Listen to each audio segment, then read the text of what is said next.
All right, Faye, maybe you can start making the Start. introduction while we're waiting for the rest of the crew to join us. So we have around 100 people sign up for this session. So why don't you start with the introduction and then while we're waiting for the others to join us. Okay. Okay. Hello. Welcome, everyone who's attending the fifth workshop of the National Business Plan Competition. This is a multi-series of educational workshops we'll be running along with the massive competition that College Leap organization is running. Bear with me while I introduce a little more about College Leap. It is a national nonprofit organization that aims to empower community college students, especially international students across the country. We establish chapters on various different college campuses, provide leadership and internship opportunities there. We'll be launching 6 different national events throughout the year, and NBPC is just the very first one. So our transfer student panel series will be coming up in October. The first of the series is on UC Berkeley, is happening on October the 3rd. Following is a UCLA panel on October the 10th. So a week later, we'll be covering all of the UC schools in the month of October and November for the benefits of those who are planning to apply to those schools, because the deadline's at the end of November. So you can find more information about all of our events on our website at collegeleap.cc. You can also apply to be a chapter leader at the College Leap chapter in your college, or you can start a College Leap chapter at your guys' college. If you're interested, you can go to the website and find out more about the application process. So back to NBPC. If you haven't registered already, please register on the college website with the NBPC tab. That's where you can sign up through your individual college, or if you're not part of any of the colleges that we partner with, then there's always the open session that you can sign up for, other than, yep. And then finally, Bill and I will be answering any questions that you might have about the competition in the chat box. And if you have any questions outside of this time, you can always contact your local organizers of the event or email us at team@collegeleap.cc. Okay, now it's my pleasure to introduce maybe one of my favorite professors to you, even though I never gotten a chance to take any of his classes during my time at Foothill because he teaches accounting. But don't worry, he's still very funny and passionate and will brighten your mind. Please welcome Professor Jose Nava. Thank you, Faye. I mean, I guess you missed out on the torturing that I do to my students, right? Well, thank you for taking the time to join me in this very exciting discussion, very exciting topic, which is numbers and money. And next to me, you probably can see my very good friend and colleague, Lawrence Liu. Lawrence, you probably have seen him before. Many of you took his initial workshop a few weeks ago. And so I think you're familiar with him and his ideas. So I'm gonna sort of borrow some of those ideas from him in a few minutes. Now, before we begin, I wanted to sort of, so I'm gonna switch over to a screen, and I'm gonna share that screen with you and see if I can make this work. We're all learning to do these things. And so I am hoping you're able to see the first screen of my PowerPoint. And so I'm not sure how to even check on that. Maybe if you're in through the chat box, if some people can actually respond to that question, can you see the first screen? It will be helpful to me. Oh, awesome, thank you. Thank you very much. So as you can see, this is gonna be all about, some financing stuff, financing ideas.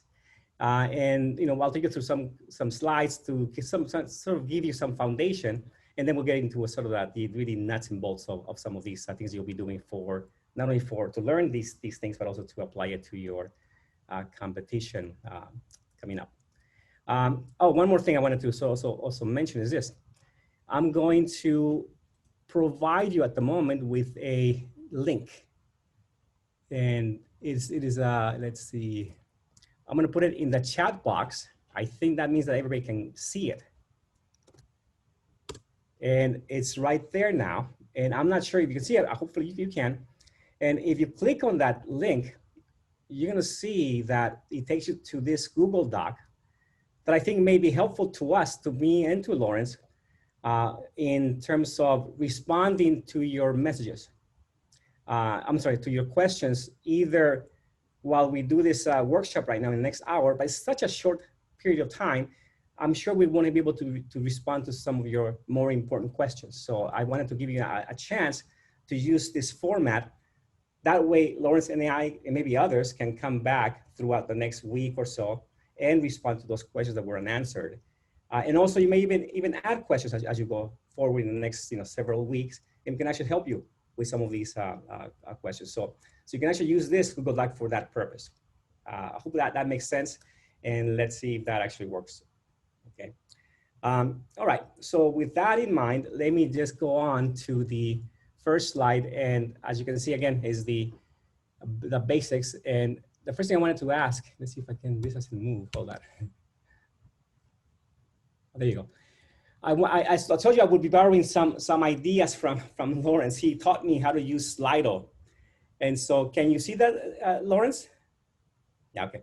So I think everybody can see that as well. I want to just make sure that I want to get a sense of where you sort of joining us from. It's just a quick little thing to sort of give me an idea to see, who I'm talking to. So I think how it works, you actually you point your camera from your phone to the IQ QR score. And then you're actually able to tell me where you're joining me from. So I'll give you for about 30 seconds to give me that idea. Go for it. Thank you. So Mountain View, apparently. Anybody else? Oh, there you go. Oh, wow. So I'm actually right now in Los Angeles. I just came here last night. So I'm near the Pasadena people. Downey, same thing down here in San Francisco. Okay, that's most people there, obviously. That makes sense. 10 seconds. Tokyo, wow. Awesome, awesome. Thank you so much. Thank you so much. Just to give me a sort of a flavor of who's here, and this is my only chance to really interact with you through this workshop. So, I'm used to sort of seeing a whole bunch of squares with other faces in front of me, and that helps me sort of gauge engagement. So at this point, I cannot do that. So, that's the reason I brought Lawrence with me to help me with this. Thank you very much. I'm gonna actually switch over to the next slide, and we'll move on because we have a lot to cover. Now, I'm hoping to cover the following sort of topics here. And I labeled the first section, which should take maybe about 3 minutes or so, I hope, quickly, maybe 5, is sort of a discussion on the right brain meets the left brain. And I'll explain what that is in a second. Then we have one slide on one of the 4 types of entrepreneurship ventures, which sort of helps us sort of figure out where we stand in terms of the kind of financing numbers we'll be using in our plans and in our presentations. We'll talk slightly about the life cycle stages of a business. And I think that actually you probably have already discussed these topics with your other panelists or the other speakers previously, but I'm still going to go through a couple of these very, very quickly. We'll do a little bit about what I call, evaluating ventures, a little bit about information on that. And then finally, we can do the actual metrics of these things. And as part of that, I'm going to give you a template that you can use to actually sort of use for your presentation. Now, it's not going to be all of these things that you see on the right at the moment. That's just a little more than you actually are required to do for this competition. So for now, don't get too sort of worried about it. It's just going to be one piece of these at the moment. So that's the plan for now. And so I'm going to give you for about 5 seconds to kind of just take a big breath to then move on and start with this. 5, 4, 3, 2, and 1. So right brain versus left brain. So again, I want to actually ask Lawrence to sort of give me a little bit of a brief sort of summary of what you covered in your workshop a few weeks ago. Okay. A few weeks ago, I was asked to come and talk about brainstorming. I think I actually came and talked about ideation and innovation, but it's all related to creativity and making your brain open wide enough so you can look at all different kinds of ideas and try new things. And so that was the gist of it, trying to understand what are the different ways to be creative, to be innovative, and to find an idea that will work for you. So what's the and I'm not sure if this group of people that, you know, because we're very, you and I are old, so we don't know what they already know if they've heard in the past. In our time, there was a sort of discussion about right versus left brain. So what is right brain anyway? Do you remember what that is? Very quickly. People will say that there's different areas of focus. So the right brain people. And again, I don't like to stereotype or generalize, but the right brain is usually responsible for creativity or, you know, out of the box thinking or any of those higher order functions like that we use for innovation and ideation. Yeah, and you know, depending on the type of person that you're talking to, the way you think delivers a certain message to the receiver, and it may not, you know, align. So yeah, I mean, on the left side, you've got these people that are kind of you know, linear, logical, rational, and all they want is steps, plans, right? They are the ones you're gonna be talking to. Okay, they are the ones you actually have to think about when you talk about the financial section of your plan of your pitch. They will see you like this. Ah, great idea, but okay. That's what you are looking forward to. So as I said in my sort of my description of the workshop, you're here to really, for the first time, be tested if you can actually put some reality into your idea, put some boundaries into your idea, and be able to deliver it in a certain way. So that's kind of the promise that you, at least that's the way I'm going to approach this sort of presentation for the next few minutes. By the way, that thing is I also always talk about, and I don't have the time to do it here. Lawrence and I love talking about something called ill versus well-defined problems, and you probably hear us talk about this in the future. Here we're talking about, you know, well-defined problems are basically the ones that are sort of very linear, and you say 1 + 1 = 2. If you learn the pathway, you can apply it. Ill-defined is, you know, who knows, right? You have to be able to kind of emerge to the solution, or at least to the approach. So that's a very, very different kind of mindset, okay, first of all. Next, now I see you doing this, okay? You're the ones doing on the right side. These are the right brain people are you. You're presenting in the next few weeks, and you're gonna be doing this. You're gonna be saying to them, to the left side people, awesome idea I've got. What do you think? And then at some point, you're gonna say, give me money. And so, you know, that's actually your pursuit. But then on the left side, these people called investors, normally at the beginning of the process, it's going to be yourself. Then maybe your friends and family, they trust you, they'll give you some money. And then eventually you probably talk to more professional investors, such as angel investors or VCs, venture capitalists. And so they're going to be saying this. Yeah, you think? Nah, prove it. How much? You know, that kind of thing. Yeah, they're going to be looking at you. They are the suits of the you know, the dichotomy here, the left brain versus right brain thing. So yeah, you're going to be pitching an idea. They're going to be maybe give you the money. So how do you do that? How do you actually bridge the right brain with the left brain? That's really the key here that I'm trying to sort of provide to you. And so I'm going to actually then tell you that it's all about accounting. You know, yeah, right. Finally, we have a place in this sort of venture here. Accounting is really the language of business, And everybody understands this because it's a very standardized way of thinking and presenting information. And so this is all about that. And we do that through something called financial statements. And many of you probably have had already some background in accounting, and you recognize what these are, and many of you will not.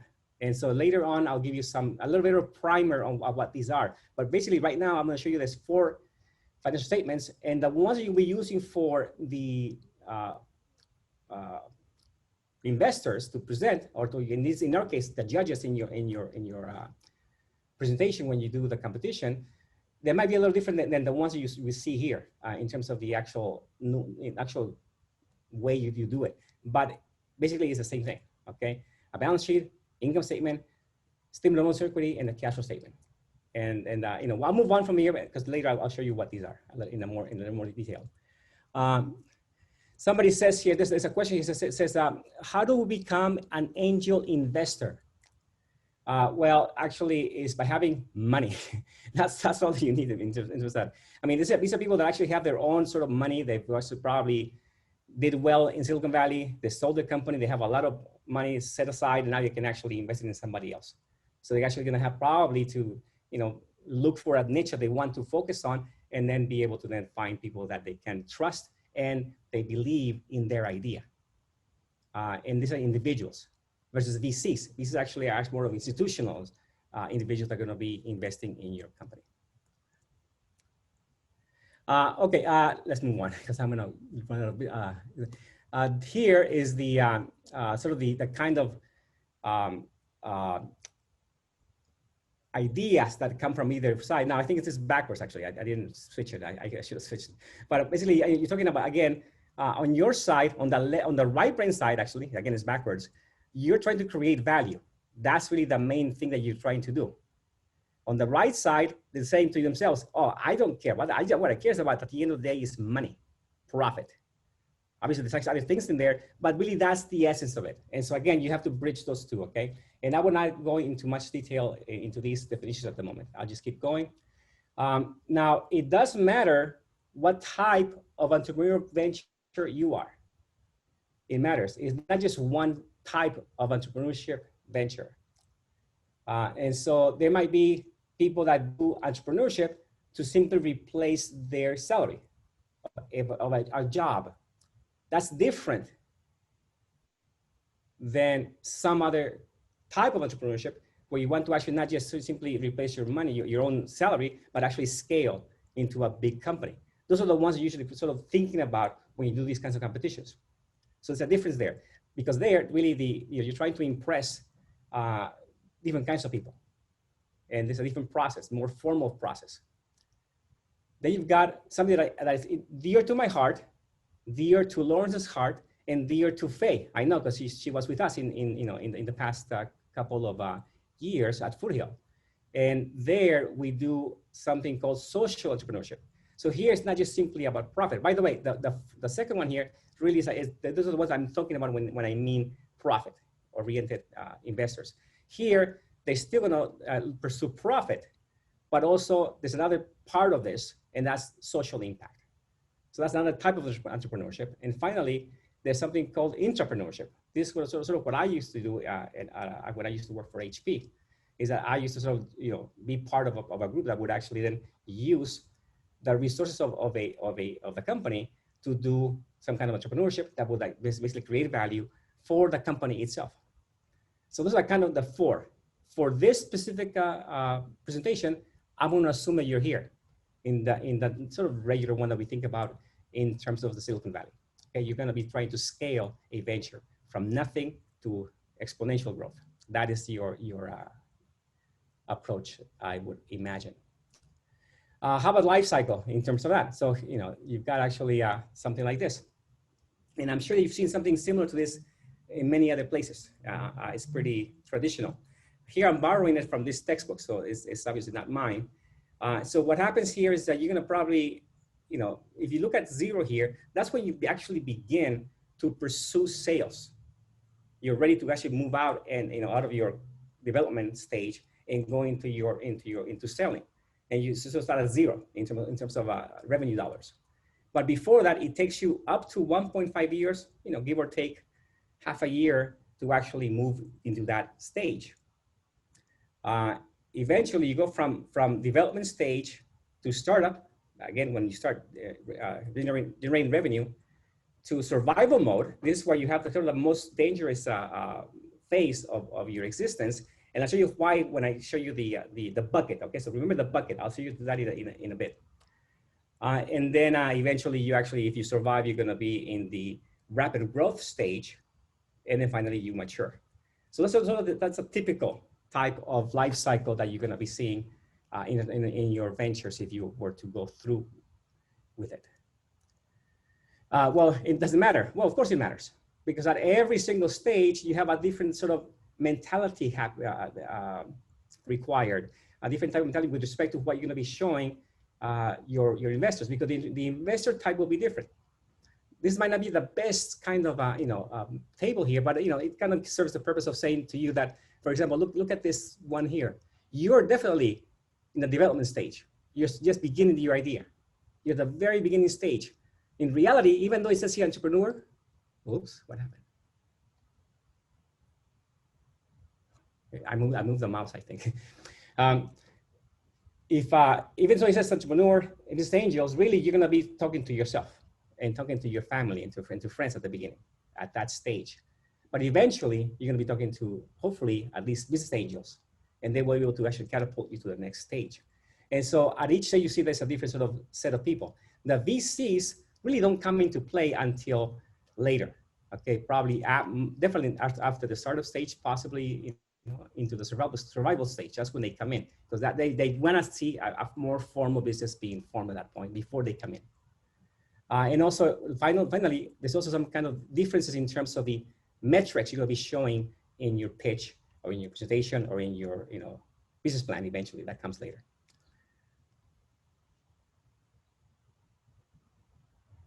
Okay. All right, so there's another little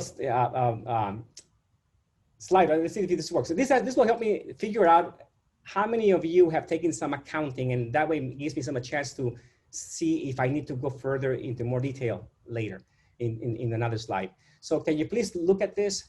Tell me F, M, or O, or actually 0. Meaning that if you took financial accounting, put F. If you take an M, also put an M. And then actually a 0 if you take neither one of those. Go for it. 15 seconds. Thank you.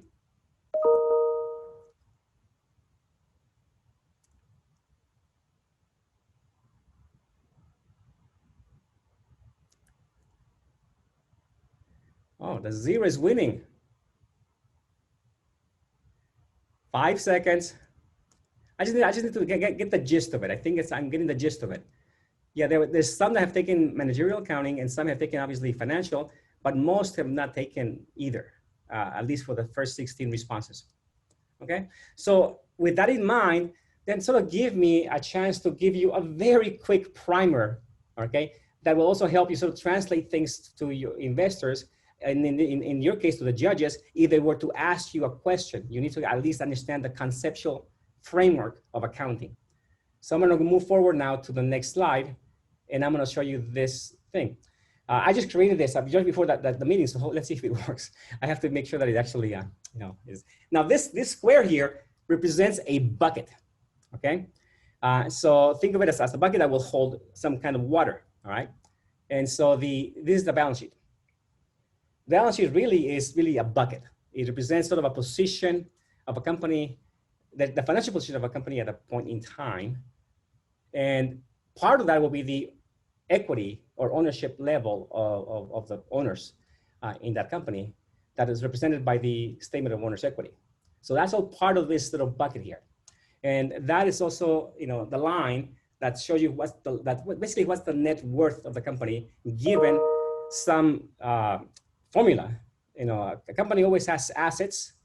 We'll talk about what that is if you want in a different question, a different time. And then you also have debts or liabilities. The net of those creates this sort of balance, or this net. And this is basically the net worth of the company at that point in time. It's book worth. So again, just for now, take it as it is. Now, your job when you start up in that revenue seeking phase of your company is to actually put water into the bucket.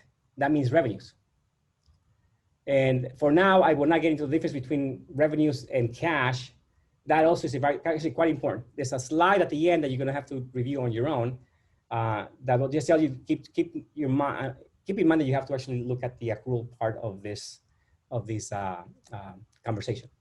But actually, here revenues is what you earn, and that tends to pull up that line in the bucket. So your worth goes up. So the investors look at this bucket as more valuable, hopefully, right? Remember that here, really, in your case, you don't have revenues. You're going to project revenues, right? So the more of you project, the more you're able to sort of justify what those are, that line will go up and it will be more believable to your investors or to your judges. There's also something called expenses. In that case, it will drain out of the bucket. In that case, obviously, that means that the line will go down. So you're hoping to have more of the upper ones than less the bottom ones. So you have a net positive inflow there. But as you might already know, by the way, before I move on, that's called a profit or a loss. Or in terms of accounting, normally you see the term net income or net loss, right? That's what you're going to be seeing. That's what will be your focus for the competition. Just purely the income statement here, okay? Now, every judge and every VC, every investor that will see you pitch, they know you're starting out and they know that the revenues are going to be smaller than the expenses at the beginning. How long? That is a matter of figuring out what that's going to be. That you use that break-even point for that. But again, there will be one of the slides that will talk about that. We're not going to cover it here, but you can look at that and see what that means in more detail. But here, look at this. I purposely did the flow of expenses much bigger than the flow of the revenues because that's really the story at the beginning with your venture. So what happens? You have to make up for that by asking investors.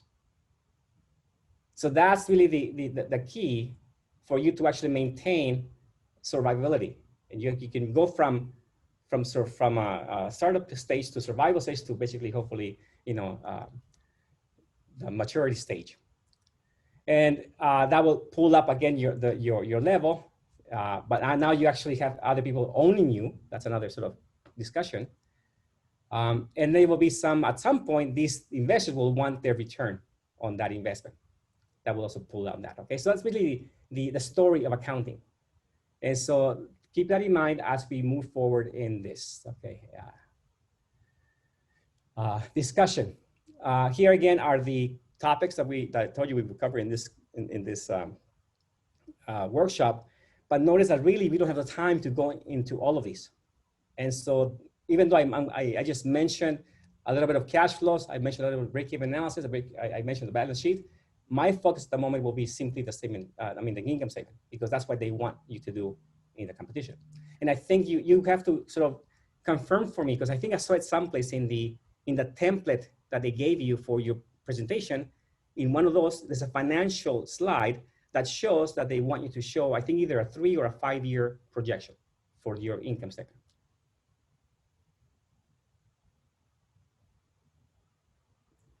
The revenues we put is just a projection of what the startup will hopefully look like. Yeah, everything is a projection. And so I'm gonna show you the main sort of portion of that. And it has to do with the income statement. But before I do that, I'm gonna show you something else. Here's some other metrics you'll be talking about as you move forward in your stages. And I guess at each stage, you're gonna be showing different types of metrics. And so these are the ones that you're going to be using later not in this competition, but in the future as you move forward in your venture. I'm going to ask you to do basically, focus your projection on sales and revenues. How do we get these approximate projection numbers? That is the key. How do we get to those numbers? Yeah, let me talk about it. I mean, it's coming up in this slide a little bit, and then we'll talk in more detail in a bit. So here's the sales revenue projections. Obviously, that is key. Sales projections drive the full I'll show you. It says, where can we find the template presentation that the professor mentioned? I'll give to you in a second, okay? I'll be there. This drives everything in the projection. So you have to somehow, at some point, you end up with a sales price per some kind of unit times number of units sold. That is the key. So keep that in mind for a second. Then to do that, you need to determine what is your unit of product or service. So if I'm selling tacos, my template right now that I will show you, I assume tacos, so because I know how to use tacos, do tacos. I love tacos. So I'm actually, I did tacos. So I said, okay, I'm gonna sell it to my school at Foothill. They have 12,000 students, blah, blah, you know, I sort of, with that in mind, I did this. I said, okay, my unit taco, my unit cost is so much, my demand is that much, and then my price per unit will be that much. You have to do the same thing here with yours. I mean, you might not be a taco, obviously. Yours could be a subscription, or it could be some kind of, I don't know, clicks. I don't know what you're doing. You know, I have no clue. But you have to kind of come up with this, because at the end of the day, you have to actually project your sales revenue. You're also gonna have to do an estimate of your startup costs. And I'll give you an example of what that is in a second. Then you're gonna have to do some operating costs. You know, what does it take to actually survive? Operate. You know, rent, wages, supplies, and so on. Again, I'll give you an example of that. You have to do a break-even analysis, but we're not doing that now.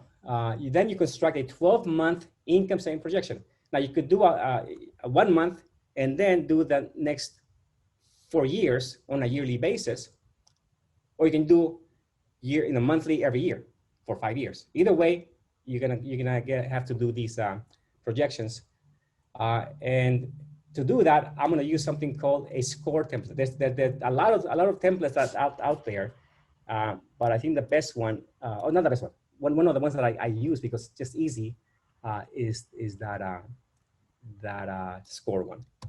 So I'm gonna give you another link in the chat box, and that will take you to a folder. And that's the same folder that I placed in the description for the workshop when you registered. I'm not sure if you actually saw it, but if you did, that's the link, and you go to the one that says score. You do this, you click on that, and then you just move on to that. You're not seeing it. Hold on. How do I do this? I'm going to, okay, I'll come back to the template in a second. Let me just finish my slides and then I'll show you. I don't have the time to talk about this, but I was not going to ask you to give me an idea of whether you already have done this for your product already, or your service, or your experience. So you have to determine the unit of product, cost, and so on. So if you have done that, then actually you're in great shape. If you have not done it, then obviously you need to do this. Here's the one that we will talk more about. Again, as we said before, net income is revenues minus expenses. That's a very high level view of this. Here's the format you'll be presenting. The format is basically a sales section, which has a sales projection. It's cost of sales. It could be cost of goods sold is the same thing. You have a gross profit. You have operating expenses, other revenues and expenses, maybe some tax line, and then finally your net income. That's the format you'll be using for your spreadsheet.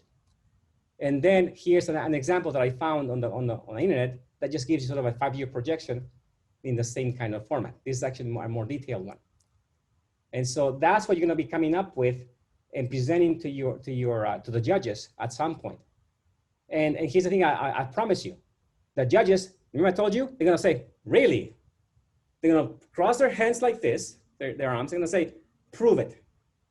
It's like, how do you know, in that case of this projection here, that subscription revenue will be $350,000 in January? Tell me what that is. And so you have to understand how you came up with that number and kind of explain it. And it has to follow the kind of idea that you came up with, and also how you actually sort of came up with the market demand and the growth that you talked about in previous workshops. It has to align to what you said. So for example, if I say my market is Foothill College, which has about 12,000 students, I cannot be talking about 1 million units. it doesn't make sense. So you have to sort of be in alignment with what you put on this. Again, you're trying to translate your idea, your story into financial statements. There has to be an alignment. You have to put it into reality by doing this. Okay, so all projections again.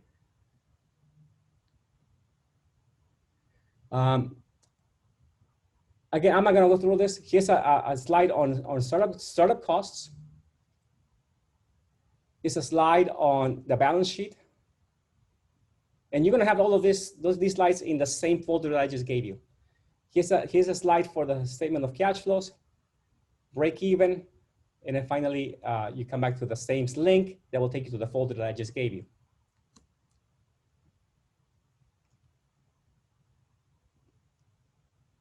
Let's see. Can you see that? Can you see right now the folder? Lawrence?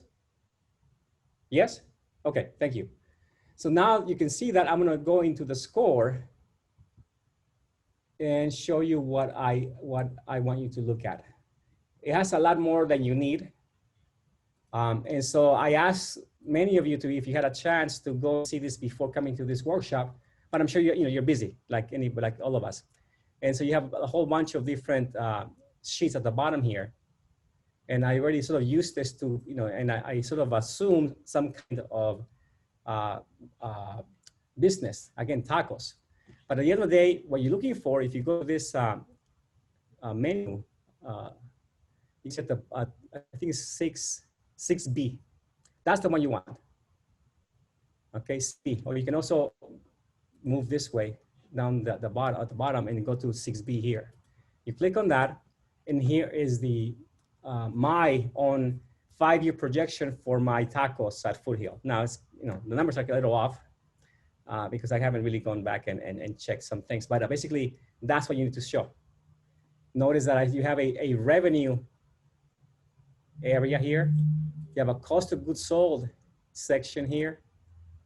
You have an operating section here. And we had other expenses that you might want to, this is mostly financing expenses right here. And you have an income tax line there. And you finally have a net income at the bottom. That is the basic deliverable for you to have in your pitch. Let's see, I have a question here. Is industry modernization or industry creation a better bet for success at a startup, as a startup? I don't know. Let me think about it. Yeah, it's a interesting question. Now, look at this, and now I'm gonna just give you, this gets a little monotonous, a little tedious, but it is part of the deal, okay? How do I get to that 217,116? What is the assumption that I'm making, really? And here I have 2 types of tacos, obviously, so I have 2. So I'm just looking at basic for now. And along with that, I also did some estimate of my cost of goods sold. The cost of making a taco, I actually went into the unit level and multiplied the number of units that I actually produced, or I project to produce in the first year. Well, to do that, I actually started off with the monthly. So this actually, notice here, 217 right there for revenue for the whole year. For the first year is 217,116. So I just pulled that over into the first yearly column in this other one. And then I just did some growth rate on this. And I'll show you how to get that in a second. So here's my monthly one, because it's easier to think about these things on a monthly basis to begin with. And so here is what I'm assuming that I'll be making in my first month of operation. Apparently, I'm assuming September of some year, that's when I begin. And I end August of the following year. And so here's this much, and notice it's growing as well. So my assumption is that, right, for now. So how do I get to that again? Well, if I click on this, it tells me 3A. It's coming from 3A. So I'm gonna go to 3A. And that's what I'm doing actually. I'm actually projecting that I'm gonna have per month 4,078 units at a price of $5. and a cost per unit of 321. The cost per unit actually comes from 3D. You can always go there and check how I came up with that number. It's just, and you have to actually get into the nitty gritty of how much it's going to cost you to deliver your service or to create to produce your product. I actually had to do tortillas and cilantro and tomato and all those things, and see, you know, that the oven and all those things. You have to actually at least think through it. Now, for this competition, don't overdo it. Okay, you don't have the time to do that, but do have some reasonable basis for coming up with some kind of your cost of sales, and also for your, obviously, your sales. Notice that my sheet is sort of all linked, because I kind of change. You say, well, let's say, for example, that I go out there to somebody said, how do you determine the cost of unit when you don't know, somebody, well, you actually go into the market or to competitors and see what they're doing. I actually would go to the taquerias there in Mountain View and see how much they're actually charging for that same kind of taco. That, I have to align myself to the market to begin with. Now, if my taco is super taco that has super meat, then probably I can actually command higher than $5, assuming that that's actually the market price at the moment.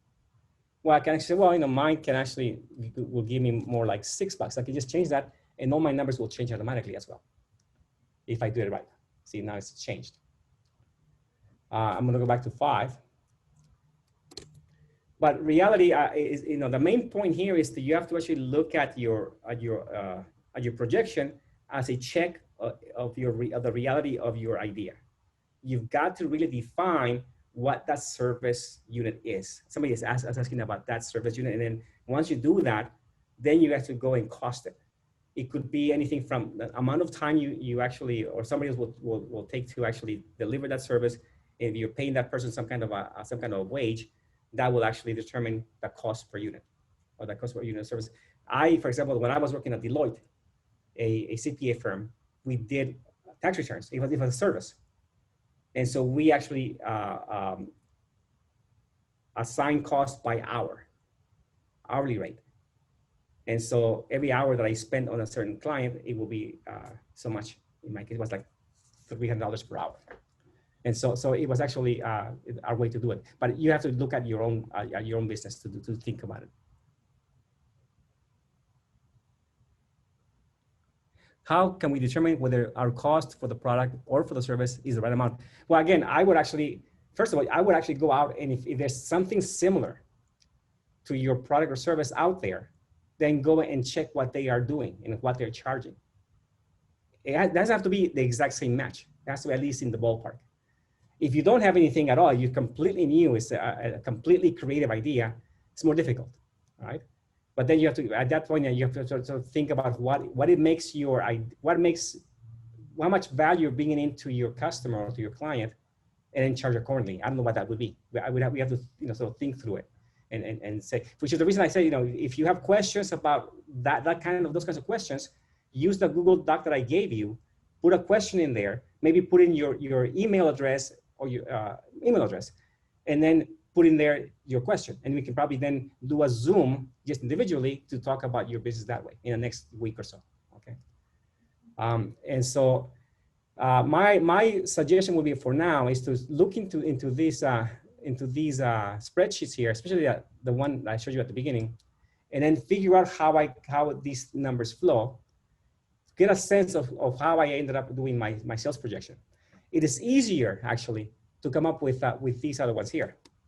These actually are easier. For example, I know that if you can project some kind of amount you're gonna be spending on advertising. If you rely on advertising to get the word out about your product, then you're gonna have to put some number on that on a monthly basis, and then also on a yearly basis.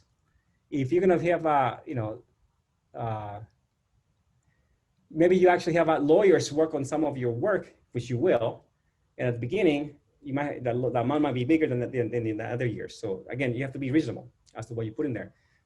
Look at other examples of other people what they've done. There's other models that I showed you in the folder. For example, there's one from Slidebeam, and there's one from the Corporate Finance Institute. They're both templates, and if you just Google the word entrepreneurship finance templates, you find a whole bunch of them, right?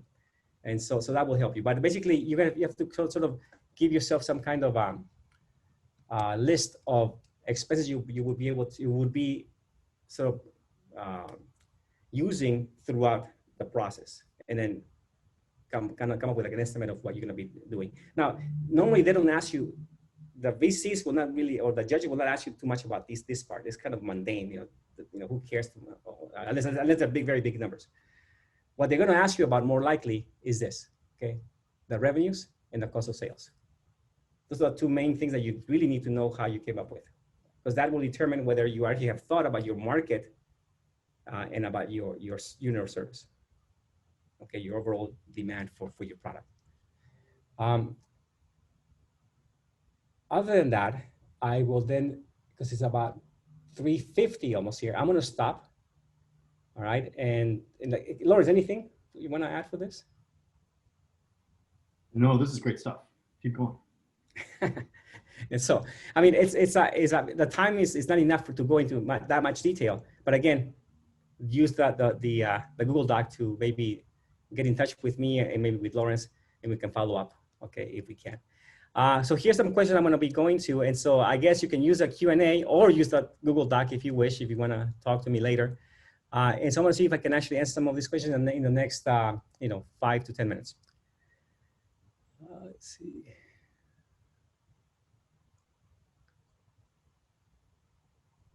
Also, how do we project revenues when it will be an income-based service based on income of family? I'm not sure. I have to. We'll talk about it. Again. Use my Google Doc, and I can probably ask you more about what that means. I'm not sure about it. Okay, I'm sorry. How can we determine whether our cost for the product or for the service is the right amount? Again, depending on how similar it is to other products that are already in the market, you might be able to actually sort of align yourself to the market depending on what kind of product you're talking about. If it's a very sort of commodity, Lawrence, something?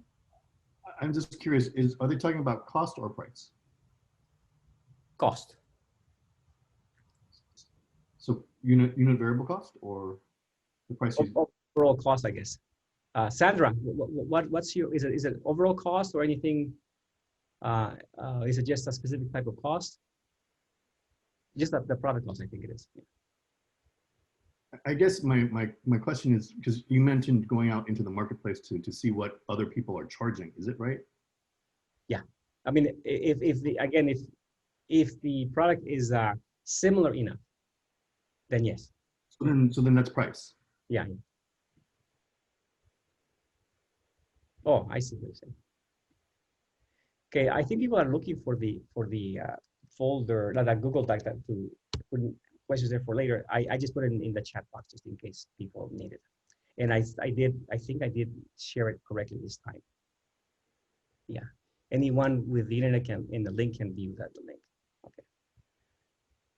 Oh, if I do, give me a second. Let me do one other thing. I'm going to change it to edit. I'm sorry. That's what happened. All right. So here's the link again. And now you can actually put your questions in the Google Doc directly. Everybody should be able to do it. All right. Last question, possibly, no, two more questions, I guess. Do venture capitalists prioritize businesses that help a societal issue, double bottom line, or is the financial page the only factor in the decision? I mean, I'm being a little extreme here, okay? But because just to make it funny, but most VCs are there for the money. There might be some VCs that have a sort of a specific goal for their own legacy that will actually then pursue investing in socially impactful ventures. But I think for the most part, VCs are profit seekers. See, that's a nice term. Okay, and so you have to think about it that way. I think that you have to assume that's the best way to assume it at this point. Lawrence, any other thing you want to add to that? I assume that the person who's asking about that is putting forth potentially a profit-seeking social venture. right? And so what Jose mentioned is true, that there are venture capitalists, by and large, they're probably driven by profit. However, there are different venture capital firms, different venture capitalists who have different areas of focus. So maybe they're in healthcare, or they're in entertainment, or they're in high tech, or they're in social impact. So if you have a specific area of focus, if your company has a specific area of focus, you should try to find venture capitalists who have aligned focus, areas of focus that you have. And there might be, you can now do the double bottom line that you're talking about. And by the way, we're almost out of time. Can somebody, one of the attendees, not the hosts, can somebody go into the Google Doc and see if they can actually just write anything on it? So I just want to just let you know that I actually posted a second doc, and so there, and the link is there, and it works. So so let's not confuse them then. So which one do we want to use? If you go to, I will do it one more time. Hold on.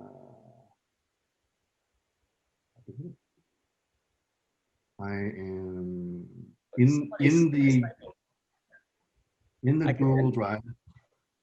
I just sent a link. I just sent a link that says questions from the workshop with write access, and so that should be okay. All right. So right now they're actually in my other one that I just sent, and so people are actually they're able to so use the last one that I sent. Okay, that's working right now. So let's do that one.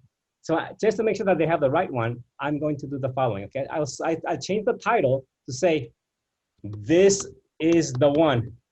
Okay, and that's actually that will be the right one. So you're all set. You can actually ask me questions, ask Lawrence, and we'll talk in more detail about your own idea and how you're going to maybe discuss or determine the unit cost and all those things. Okay, and I think that's the best way to do this. Aside from that, I guess I'll send it back to the host. Faye. Hi. Hello. Um, how do we end these things? so you're doing a Q&A offline, like not on this. Well, no, we did both actually. We did a Q&A online right now, and we're done with those questions. Okay. And then they will be able to do the. Let me switch so you can show you what I'm looking at. So they're actually doing this. They are looking at the Google Doc here that I sent them, and then they can then follow up with me and with Lawrence. Oh, that's so nice. That's perfect. Yeah, okay, so I guess then this will be the end of our fifth workshop. Thank you so much, Professor Jose Nava and Professor Liu for joining us today. Thank you for everyone who took the time to attend our workshop. And I guess, yes, if you have any more questions, then just put it on the into the doc that Professor shared with us. And then we'll go from there.